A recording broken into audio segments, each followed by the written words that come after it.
ನಮಸ್ಕಾರ. ಶ್ರೀ ಟಿವಿ ನ್ಯೂಸ್ಗೆ ಸ್ವಾಗತ. ಈ ದಿನದ ಹೆಡ್ಲೈನ್ಸ್.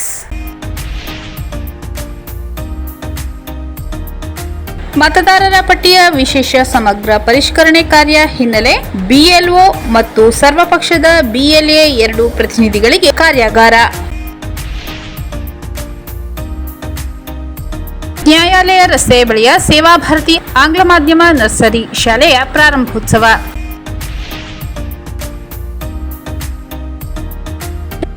ಬಹುತ್ವ ಭಾರತಕ್ಕೆ ದಾಳಿಗಳು ಹೆಚ್ಚಾಗಿವೆ. ಶಿವಸುಂದರ್. ಬಿಳಿಗಿರಿ ರಂಗನ ಬೆಟ್ಟದ ಕಾಡಿನ ರಸ್ತೆಯಲ್ಲಿ ಹುಲಿಯ ವಾಕಿಂಗ್. ಶಾಲಾ ಅವಧಿಯಲ್ಲಿ ರಸ್ತೆಗಿಳಿದ ಟಿಪ್ಪರ್ಗಳನ್ನು ವಶಪಡಿದ ಪೊಲೀಸರು. ಜಾತಿ ನಿಂದನೆ ಹಲ್ಲೆ ಆರೋಪ, 4 ವಿರುದ್ಧ ಅಟ್ರಾಸಿಟಿ ಪ್ರಕರಣ.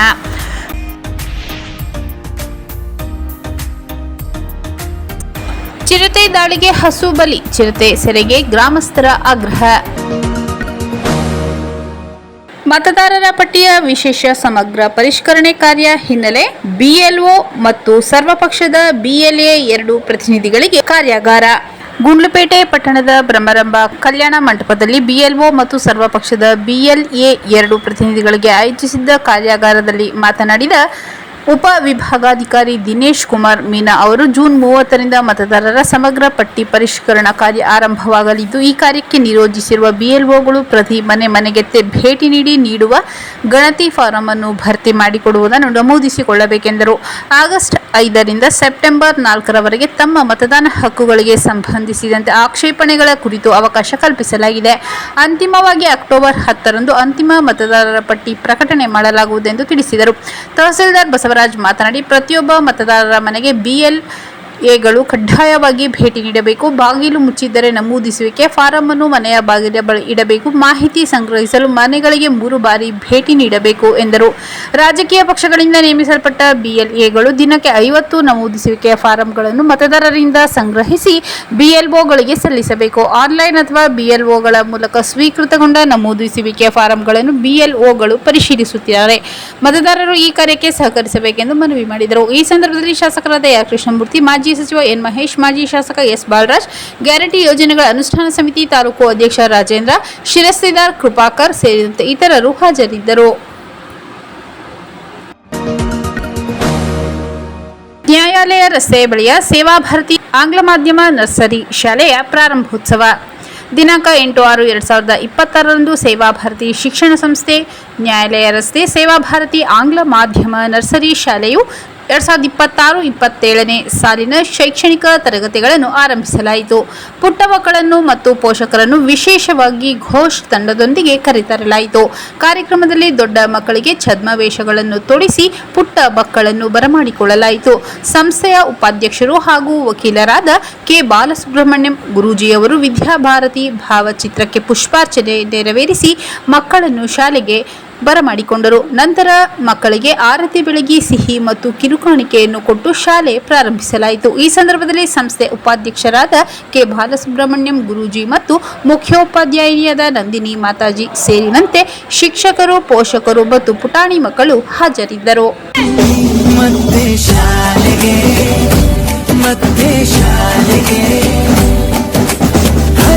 ಹೊಸದು ಹಾಡು ಹೊಸದು ಮತ್ತೆ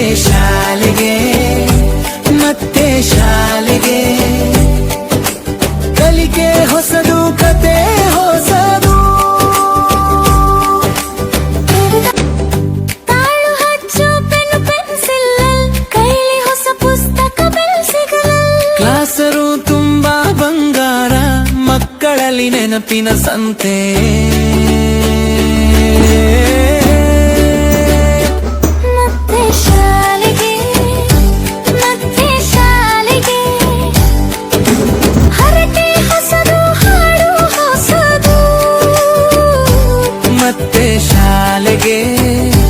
ಮತ್ತೆ ಶಾಲೆಗೆ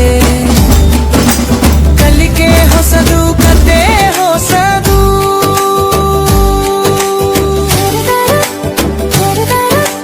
ಜೊತೆ ಹೊಸದು. ಬಹುತ್ವ ಭಾರತಕ್ಕೆ ದಾಳಿಗಳು ಹೆಚ್ಚಾಗಿವೆ. ಶಿವಸುಂದರ್. ದೇಶದ ಬಹುತ್ವದ ಪರಿಕಲ್ಪನೆಯ ಮೇಲೆ ಸಂಘಟಿತ ದಾಳಿ ನಡೆಯುತ್ತಿದ್ದು, ಭಾರತ ಅತ್ಯಂತ ಸಂಕಷ್ಟದ ಕಾಲಘಟ್ಟವನ್ನು ಎದುರಿಸುತ್ತಿದೆ ಎಂದು ಪ್ರಗತಿಪರ ಚಿಂತಕ ಶಿವಸುಂದರ್ ಅಭಿಪ್ರಾಯಪಟ್ಟರು. ನಗರದ ವರ್ತಕರ ಭವನದಲ್ಲಿ ಜಮಾತೆ ಇಸ್ಲಾಮಿಕ್ ಹಿಂದ್ ಹಾಗೂ ವಿವಿಧ ಪ್ರಗತಿಪರ ಸಂಘಟನೆಗಳ ಸಹಯೋಗದಲ್ಲಿ ಆಯೋಜಿಸಿದ್ದ ಈದ್ ಸೌಹಾರ್ದ ಕೂಟ ಮತ್ತು ಬಹುಭಾಷಾ ಕವಿಗೋಷ್ಠಿ ಕಾರ್ಯಕ್ರಮದಲ್ಲಿ ಅವರು ಮಾತನಾಡಿದರು. ಭಾರತವು ಏಕ ಭಾಷೆ ಹಾಗೂ ಏಕ ಧರ್ಮದ ಆಧಾರದ ಮೇಲೆ ನಿರ್ಮಾಣವಾದ ರಾಷ್ಟ್ರವಲ್ಲ. ಹಲವು ಭಾಷೆ, ಧರ್ಮ, ಸಂಸ್ಕೃತಿ ಮತ್ತು ಪ್ರದೇಶಗಳನ್ನು ಒಳಗೊಂಡಿರುವ ಬಹುತ್ವದ ತಳಹದಿಯ ಮೇಲೆ ದೇಶ ನಿರ್ಮಾಣವಾಗಿದೆ ಎಂದು ಹೇಳಿದರು. ಸಂವಿಧಾನದ ಭದ್ರ ಅಡಿಪಾಯ ಹಾಗೂ ಬಂಧುತ್ವದ ಮೌಲ್ಯಗಳ ಮೇಲೆ ನಿಂತಿರುವ ಭಾರತವನ್ನು ವಿಭಜಿಸುವ ಪ್ರಯತ್ನ ನಡೆಯುತ್ತಿದೆ. ಸಮಾನತೆ, ಮಮತೆ ಮತ್ತು ಘನತೆ ಮೌಲ್ಯಗಳ ಆಧಾರದ ಮೇಲೆ ಸಮಾಜ ರೂಪುಗೊಳ್ಳಬೇಕೆಂದು ಅಭಿಪ್ರಾಯಪಟ್ಟರು. ಜಾತಿ, ಧರ್ಮ ಹಾಗೂ ಲಿಂಗ ಆಧಾರಿತ ಮೇಲು ಕೀಳು ಭಾವನೆ ಸಂಪೂರ್ಣವಾಗಿ ಅಳಿದು ಹೋದಾಗ ಮಾತ್ರ ಮಾನವ ಸಮಾಜದ ನಿಜವಾದ ಪ್ರಗತಿ ಸಾಧ್ಯವಾಗುತ್ತದೆ. ಎಲ್ಲ ಧರ್ಮಗಳ ಸಾರ ಮನುಷ್ಯನನ್ನು ಮೃಗತ್ವದಿಂದ ಮಾನವೀಯತೆಯತ್ತ ಕೊಂಡೊಯ್ಯುವುದಾಗಿರಬೇಕೆಂದು ಹೇಳಿದರು. ಕಾರ್ಯಕ್ರಮದಲ್ಲಿ ಜಮಾತೆ ಇಸ್ಲಾಮಿಕ್ ಹಿಂದ್ ರಾಜ್ಯ ಕಾರ್ಯದರ್ಶಿ ಅಕ್ಬರ್ ಅಲಿ ಉಡುಪಿ ಮಾತನಾಡಿ, ಮುಸ್ಲಿಂ ಧರ್ಮ ಆಚರಣೆ, ನಮಾಜ್ ಹಾಗೂ ಮಸೀದಿಗಳ ಕುರಿತು ಅನ್ಯ ಧರ್ಮೀಯರಲ್ಲಿರುವ ಅನುಮಾನ ಮತ್ತು ಅಪನಂಬಿಕೆಯನ್ನು ನಿವಾರಿಸಲು ಮುಸ್ಲಿಮರು ಮುಂದಾಗಬೇಕೆಂದರು.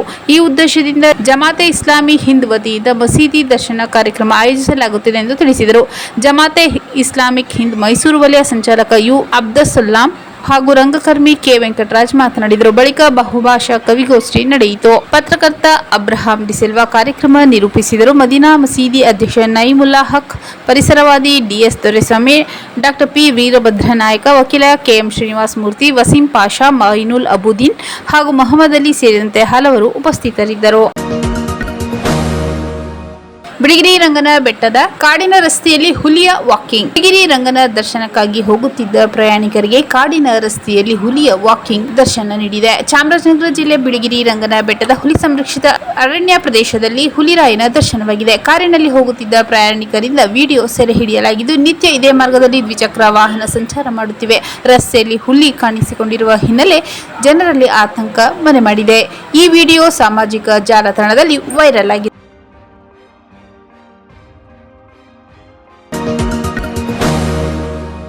ಶಾಲಾ ಅವಧಿಯಲ್ಲಿ ರಸ್ತೆಗಿಳಿದ ಟಿಪ್ಪರ್ಗಳನ್ನು ವಶಪಡಿದ ಪೊಲೀಸರು. ಶಾಲಾ ಅವಧಿಯಲ್ಲಿ ಟಿಪ್ಪರ್ಗಳ ಸಂಚಾರ ನಿಷೇಧಿಸಿ ಜಿಲ್ಲಾಧಿಕಾರಿ ಆದೇಶ ಹೊರಡಿಸಿದ್ದರೂ ನಿಯಮವನ್ನು ಗಾಳಿಗೆ ತೂರಿ ರಸ್ತೆಗಿಳಿದಿದ್ದ ಕೆಲವು ಟಿಪ್ಪರ್ಗಳನ್ನು ಪೊಲೀಸರು ವಶಕ್ಕೆ ಪಡೆದುಕೊಂಡಿದ್ದಾರೆ. ಜಿಲ್ಲಾಧಿಕಾರಿ ಶ್ರೀರೂಪಾ ಅವರು ಮಕ್ಕಳ ರಕ್ಷಣೆ ಹಿತದೃಷ್ಟಿಯಿಂದ ಶಾಲಾ ಅವಧಿಯಲ್ಲಿ ಬೆಳಗ್ಗೆ 8:30 ರಿಂದ 10:30 ಟಿಪ್ಪರ್ ವಾಹನ ಸಂಚಾರವನ್ನು ಜಿಲ್ಲೆಯಲ್ಲಿ ನಿಷೇಧಿಸಿ ಆದೇಶ ಹೊರಡಿಸಿದ್ದರು. ಆದರೆ ಪಟ್ಟಣದ ಹೊರವಲಯದಲ್ಲಿ ಸಂಚಾರ ನಡೆಸುತ್ತಿದ್ದ ವಾಹನವನ್ನು ಗುಂಡ್ಲುಪೇಟೆ ಪೊಲೀಸರು ವಶಕ್ಕೆ ಪಡೆದುಕೊಂಡಿದ್ದಾರೆ. ಜಾತಿ ನಿಂದನೆ, ಹಲ್ಲೆ ಆರೋಪ, 4 ವಿರುದ್ಧ ಅಟ್ರಾಸಿಟಿ ಪ್ರಕರಣ. ಗುಂಡ್ಲುಪೇಟೆ ತಾಲೂಕಿನ ಬೇರಂಬಾಡಿ ಗ್ರಾಮದಲ್ಲಿ ಜಮೀನು ವಿವಾದದ ಹಿನ್ನೆಲೆಯಲ್ಲಿ ನಾಯಕ ಸಮುದಾಯದ ದಂಪತಿಗೆ ಹಲ್ಲೆ ನಡೆಸಿ ಜಾತಿ ನಿಂದನೆ ಮಾಡಿದ ಆರೋಪದಡಿ 4 ಸವರ್ಣೀಯರ ವಿರುದ್ಧ ಗುಂಡ್ಲುಪೇಟೆ ಪೊಲೀಸ್ ಠಾಣೆಯಲ್ಲಿ SC/ST ದೌರ್ಜನ್ಯ ಕಾಯ್ದೆಯಡಿ ಪ್ರಕರಣ ದಾಖಲಾಗಿದೆ. ಬೇರಂಬಡಿ ಗ್ರಾಮದ ದಾಸನಾಯ್ಕ ಮತ್ತು ಅವರ ಪತ್ನಿ ಲಕ್ಷ್ಮಮ್ಮ ನೀಡಿದ ದೂರಿನ ಪ್ರಕಾರ ಗ್ರಾಮದ ಬೀಚನಹಳ್ಳಿ ಸರ್ವೆ ನಂಬರ್ 283/1ರಲ್ಲಿ ಅವರಿಗೆ ಸೇರಿದ 2 ಎಕರೆ ಜಮೀನಿನ ಪಕ್ಕದ ಜಮೀನನ್ನು ನಂದೀಶ್ ಖರೀದಿಸಿದ್ದರು.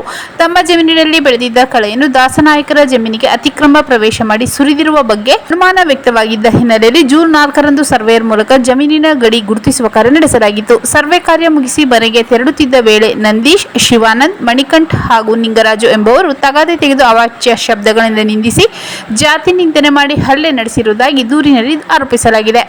ಹಲ್ಲೆಯಿಂದ ಗಾಯಗೊಂಡ ದಾಸನಾಯ್ಕ ಮತ್ತು ಲಕ್ಷ್ಮಮ್ಮ ಅವರು ತಾಲೂಕು ಸಾರ್ವಜನಿಕ ಆಸ್ಪತ್ರೆಯಲ್ಲಿ ಚಿಕಿತ್ಸೆ ಪಡೆದು ಬಳಿಕ ಗುಂಡ್ಲುಪೇಟೆ ಪೊಲೀಸ್ ಠಾಣೆಯಲ್ಲಿ ದೂರು ಸಲ್ಲಿಸಿದ್ದಾರೆ. ಆರೋಪಿಗಳ ವಿರುದ್ಧ ಜಾತಿ ನಿಂದನೆ, ಹಲ್ಲೆ ಹಾಗೂ ಕೊಲೆ, ಬೆದರಿಕೆ ಸಂಬಂಧ ಕಾನೂನು ಕ್ರಮ ಕೈಗೊಳ್ಳುವಂತೆ ಒತ್ತಾಯಿಸಿದ್ದಾರೆ. ದೂರಿನ ಆಧಾರದ ಮೇಲೆ ಪೊಲೀಸರು SC/ST ದೌರ್ಜನ್ಯ ಕಾಯ್ದೆ ತಡೆ ಸೇರಿದಂತೆ ವಿವಿಧ ಕಲಂಗಳಡಿ ಪ್ರಕರಣ ದಾಖಲಿಸಿದ್ದು ಆರೋಪಿಗಳ ಬಂಧನಕ್ಕಾಗಿ ಶೋಧ ನಡೆಸುತ್ತಿದ್ದಾರೆ. ಪ್ರಕರಣ ದಾಖಲಾಗುತ್ತಿದ್ದಂತೆ 4 ಆರೋಪಿಗಳು ತಲೆಮರೆಸಿಕೊಂಡಿರುವುದಾಗಿ ಪೊಲೀಸ್ ಮೂಲ ತಿಳಿಸಿವೆ. ಚಿರತೆ ದಾಳಿಗೆ ಹಸು ಬಲಿ, ಚಿರತೆ ಸೆರೆಗೆ ಗ್ರಾಮಸ್ಥರ ಆಗ್ರಹ. ತಾಲೂಕಿನ ಪಣ್ಯದಹುಂಡಿ ಗ್ರಾಮದಲ್ಲಿ ಚಿರತೆ ದಾಳಿ ನಡೆಸಿ ಹಸುವೊಂದನ್ನು ಬಲಿ ಪಡೆದಿರುವ ಘಟನೆ ಇಂದು ಬೆಳಿಗ್ಗೆ ನಡೆದಿದೆ. ಗ್ರಾಮದ ನಿವಾಸಿ ಚರಣ್ ಅವರಿಗೆ ಸೇರಿದ ಹಸುವನ್ನು ತೋಟದಲ್ಲಿ ಕಟ್ಟಿಹಾಕಲಾಗಿತ್ತು. ಈ ವೇಳೆ ಚಿರತೆ ದಾಳಿ ನಡೆಸಿ ಹಸುವನ್ನು ಕೊಂದಿದ್ದು, ದಾಳಿಯನ್ನು ಸಮೀಪದಲ್ಲಿದ್ದ ಕೆಲವರು ಗಮನಿಸಿ ಜೋರಾಗಿ ಕಿರಿಚಿಕೊಂಡ ಪರಿಣಾಮ ಚಿರತೆ ಸ್ಥಳದಿಂದ ಪರಾರಿಯಾಗಿದೆ. ಘಟನೆ ಮಾಹಿತಿ ತಿಳಿದು ಅರಣ್ಯ ಇಲಾಖೆ ಅಧಿಕಾರಿಗಳು ಸ್ಥಳಕ್ಕೆ ಭೇಟಿ ನೀಡಿ ಪರಿಶೀಲನೆ ನಡೆಸಿದ್ದಾರೆ. ಹಸುವಿನ ಸಾವಿಗೆ ಚಿರತೆ ದಾಳಿಯೇ ಕಾರಣ ಎಂಬುದನ್ನು ಅಧಿಕಾರಿಗಳು ಖಚಿತಪಡಿಸಿದ್ದಾರೆ. ಈ ಭಾಗದಲ್ಲಿ ಕಳೆದ ವರ್ಷವೂ ಇದೇ ರೀತಿ ಚಿರತೆ ದಾಳಿ ಸಂಭವಿಸಿ ಹಸುವೊಂದು ಮೃತಪಟ್ಟಿತ್ತು. ಇದೀಗ ಮತ್ತೊಮ್ಮೆ ಚಿರತೆ ಕಾಣಿಸಿಕೊಂಡು ದಾಳಿ ನಡೆಸಿರುವುದರಿಂದ ಗ್ರಾಮಸ್ಥರಲ್ಲಿ ಆತಂಕ ಮನೆ ಮಾಡಿದೆ. ಮೃತ ಹಸುವಿನ ಮಾಲೀಕರಿಗೆ ಸರ್ಕಾರದಿಂದ ಸೂಕ್ತ ಪರಿಹಾರ ನೀಡಬೇಕು. ಅಲ್ಲದೆ ಗ್ರಾಮದ ಸುತ್ತಮುತ್ತ ಚಿರತೆ ಓಡಾಟ ಹೆಚ್ಚಾಗಿರುವ ಹಿನ್ನೆಲೆಯಲ್ಲಿ ಬೋನು ಅಳವಡಿಸಿ ಚಿರತೆಯನ್ನು ಶೀಘ್ರ ಸೆರೆ ಹಿಡಿಯಬೇಕೆಂದು ಗ್ರಾಮಸ್ಥರು ಆಗ್ರಹಿಸಿದ್ದಾರೆ. ಚಿರತೆ ಸೆರೆಗೆ ಅರಣ್ಯ ಇಲಾಖೆ ತುರ್ತು ಕ್ರಮ ಕೈಗೊಳ್ಳದಿದ್ದರೆ ಮುಂದಿನ ದಿನದಲ್ಲಿ ಪ್ರತಿಭಟನೆ ನಡೆಸಲಾಗುವುದೆಂದು ಗ್ರಾಮಸ್ಥರು ಎಚ್ಚರಿಕೆ ನೀಡಿದ್ದಾರೆ. ಅರಣ್ಯ ಇಲಾಖೆ ಅಧಿಕಾರಿಗಳು ಪರಿಸ್ಥಿತಿಯ ಮೇಲೆ ನಿಗಾ ವಹಿಸಿದ್ದು ಗ್ರಾಮಸ್ಥರು ಎಚ್ಚರಿಕೆಯಿಂದಿರಬೇಕೆಂದು ಸೂಚಿಸಿದ್ದಾರೆ. ಮತ್ತೊಮ್ಮೆ ಮುಖ್ಯಾಂಶಗಳು. ಮತದಾರರ ಪಟ್ಟಿಯ ವಿಶೇಷ ಸಮಗ್ರ ಪರಿಷ್ಕರಣೆ ಕಾರ್ಯ ಹಿನ್ನೆಲೆ ಬಿಎಲ್ಒ ಮತ್ತು ಸರ್ವಪಕ್ಷದ ಬಿಎಲ್ಎ 2 ಪ್ರತಿನಿಧಿಗಳಿಗೆ ಕಾರ್ಯಾಗಾರ. ನ್ಯಾಯಾಲಯ ರಸ್ತೆ ಬಳಿಯ ಸೇವಾ ಭಾರತಿ ಆಂಗ್ಲ ಮಾಧ್ಯಮ ನರ್ಸರಿ ಶಾಲೆಯ ಪ್ರಾರಂಭೋತ್ಸವ.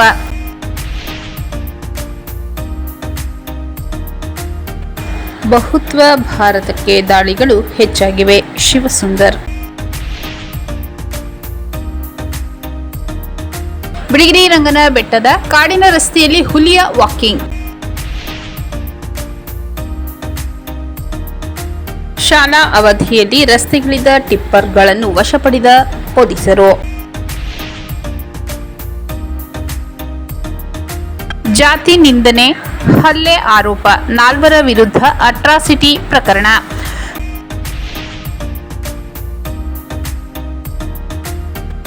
ಚಿರತೆ ದಾಳಿಗೆ ಹಸು ಬಲಿ, ಚಿರತೆ ಸೆರೆಗೆ ಗ್ರಾಮಸ್ಥರ ಆಗ್ರಹ.